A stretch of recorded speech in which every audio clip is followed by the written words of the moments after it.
Patrick Brandon Vick is a seventh-generation Texan. He's a lifetime member of the Texas Folklore Society, as well as a former board member.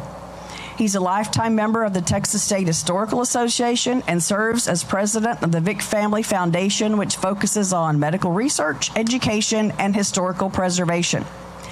Pat's fourth great uncle was James Pinckney Henderson, the first governor of the state of Texas. Pat is a founding partner in Ceron Partners, a holding company that includes investments, timber, and land in East Texas, and is a member of the Texas Forestry Association. He holds a BA degree in history from St. Edward's University in Austin and is a former member of the Longhorn Foundation and the Littlefield Society and is a lifetime and founding member of the University of Texas Club. Pat formerly played in a musical group known as True Heart with his brother Ross and sister Karen. He's been married to Nelda for 31 years, and I am happy to have Pat Vick on our stage tonight. Let's give him a round of applause to welcome him.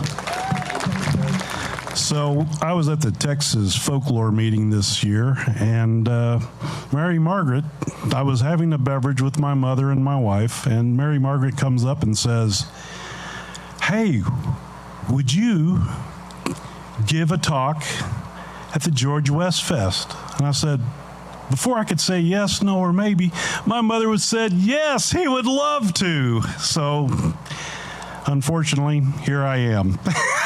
Or fortunately. Anyway, I'm going to give a paper about the Engineer's Ledge. When the Southern Pacific Railroad was building west of Devil's River back in the 80s, one of the construction engines was driven by an engineer named Hughes. Hughes had a mania for picking up samples of rock along the right-of-way, and the 400 miles between Del Rio and El Paso afford plenty of rock to pick up. The engineer's work often allowed him a deal of free time, for when his train brought up supplies to the slowly advancing railroad, it might be hours before the cars were unloaded. When he would get out and look for rocks, then he would get out and look for rocks. Hughes had a wonderful memory, and he depended on it. He did not label a single one of his scores of specimen rocks.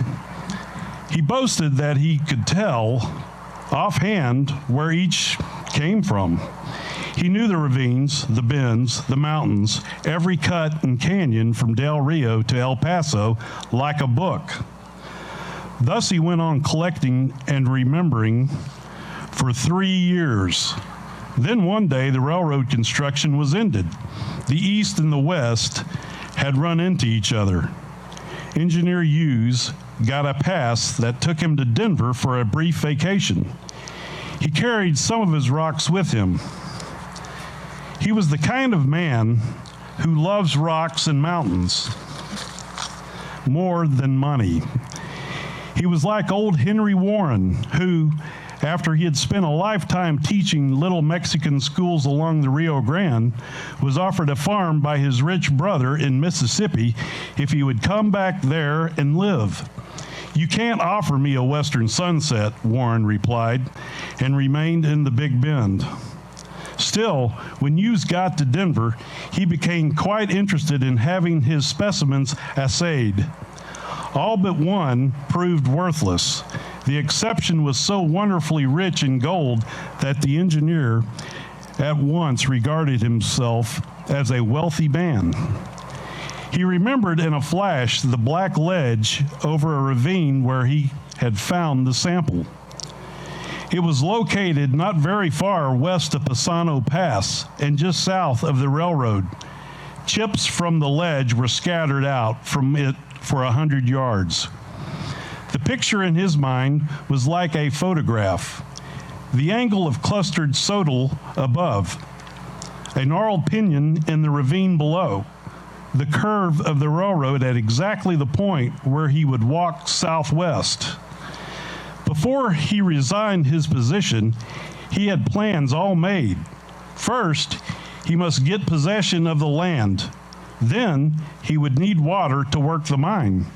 He had heard that there was an Indian spring 10 miles up the ravine. He could pipe the water down. The railroad would put in a switch, when the time came. In El Paso, he got a light camping outfit and crawled into the engine cab with an old crony who was headed for Del Rio. It would be a good idea, he thought, to stake his claim before he talked. Besides, he wanted to get out among the mountains. His crony promised to let him off at Pisano Pass, and as they puffed up the grade, it pleased Hughes to see how well he had remembered all the details of the location. He stood looking after the train until it was out of sight. Then he walked back. There were the rusted spikes he had remembered. Of course, there could be no mistake now. But what if there were? After he had crawled up out of the deep railroad cut, he had sat down to get his breath. He hadn't remembered that the air was so light at Pisano Pass. Then he went on. He looked first for the angle of the Sodal. There it was. He swept his eye down the ravine. There was the gnarled pinyon. He stumbled. His heart certainly was beating hard. He had gone 200 yards. Where was the black ledge? He ran. He ran so far that he got out of sight of the Sodal and was away from the pinyon, below the pinyon. That certainly was wrong. He ran back. He came against the railroad cut before he knew it. Then he zigzagged. Night found him walking aimlessly about. He had forgotten that he was either thirsty or tired. When he sat down, his feet seemed on fire. At least he could sleep, and he did sleep. When he awoke, his mind was clear. This was evidently the location of another sample, not the gold one. If he could find a rock to match the other sample, he would try to remember what place he had been associating it with. That other place would be the right one. His memory simply swapped locations with the rocks. In 10 minutes, he found a familiar rock. It was in a pothole and was of a gray color speckled with black quartz. The quartz glistened in the sun, worthless. Where now had he remembered this speckled rock as belonging? He hesitated, but only for a minute. He knew. It was a half-mile above the crossing on Eagle Nest Canyon. That was 170 miles east. He would go there and find the black ledge he had mistakenly remembered as being at Pisano Pass.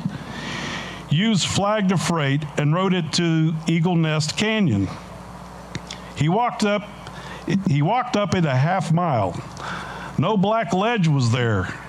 The only thing to do now was to revisit every place from which he had ever taken a rock specimen. East and west, up and down the railroad, he traveled, sometimes on foot, sometimes on freight. At first, the trains would pick him up. Then his old acquaintance dropped away, and strangers did not want to bother with a cracked pebble hunter. Even if he had been a train man. Years passed. Engineer Hughes told his story often. He told it in great detail. Occasionally, some old prospector would join him for a week or so. He has been dead 30-odd years now, but people out on the SP still talk about the engineer's ledge. Okay, so in the beginning, Pat told you that, how he got in, convinced he needed to do this tonight. And to be honest, we like you said, we was at the Texas Folklore Society meeting, and I was sitting at one table, and I looked over there, and I saw Fran and Pat and Nelda, and my little brain was churning here, and I went, oh my gosh. Y'all, in 2014, Fran was on this stage telling a story. And so I thought, wouldn't it be cool if we had mother-son. So this is the first mother-son combination we've ever had on our stage. I thought it was pretty cool. Okay, so once you started going through the stories to pick one out for tonight, why did you pick this particular story? I thought it was fascinating for one thing. And, I've had two people in my life that I really admired. One was my grandfather, Carl Andrew Brannon, and he was a very fond of J. Frank Dobie. In fact, a story was he brought my mother to the University of Texas and said, over there is that tower is where you go to sign in for classes. I'm going to go visit J. Frank Dobie. So, and then the other one that I've admired greatly was F.E. Abernathy, who was the secretary editor of the Folklore Society for 30 plus years. So yeah, he was a big influence. Yeah. Yes. So speaking of Dobie and influence and what have you, where do you think folklore would be if Dobie hadn't made such a concerted effort to gather it and preserve it? Where do you think how do you think that we would be? How do you think? Oh, I don't know. You know what I'm talking about. Well, I think for one thing, he spawned the following people that followed him: Modi Boatwright, Francis Edward Abernathy.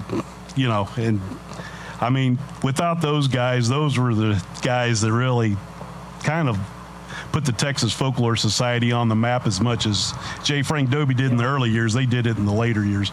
And I have to admit, my mother was a book publisher, and she published a lot of F.E. Abernathy's books. So I think they're all great books. Of course they are. Of course they are. Okay, well, we really appreciate you being with us this evening, Pat. Let's thank Pat for doing a great job and for coming all the way down here. Thank you. Thank you so much.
I'm here where the eagle flies. Let the world pass me by and die.